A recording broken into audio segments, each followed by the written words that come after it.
Back to my channel. এই দেখুন জেনিফা আবার ফিরে এলো।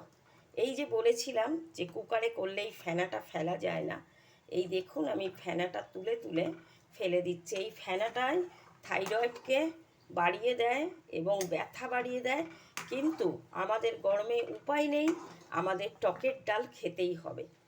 তো এই দেখুন ভিউয়ার্স বন্ধুরা, ডালটা আমার ফুটে গলে গেছে। আমি এই কয়েকটা কাঁচা লঙ্কা গোটা ছেড়ে দিলাম, অ্যাকর্ডিং টু চিলি, যে যেরম ঝাল খান সে সেরমভাবে সেটাকে করবেন। এই দেখুন আমি এবার স্বাদ অনুসারে আমি নুনটা দিয়ে দিলাম, বড় চামচের 2 চামচ, এই চামচের 2 চামচ, আর হাফ টেবিল স্পুন হলুদ দিয়ে দিলাম। নুন হলুদ পড়ে গেল, ডালটা সিদ্ধ হয়ে গেছে। হলুদ আগে দিলে ডাল ছিটকে যায়।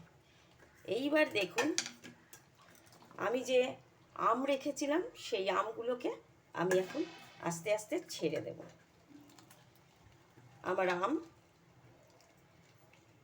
দিয়ে দিলাম, আর শুকনো লঙ্কা আর সর্ষে, এইগুলো আমি কালো জিরে, এগুলো আমি ফোড়নে দেব।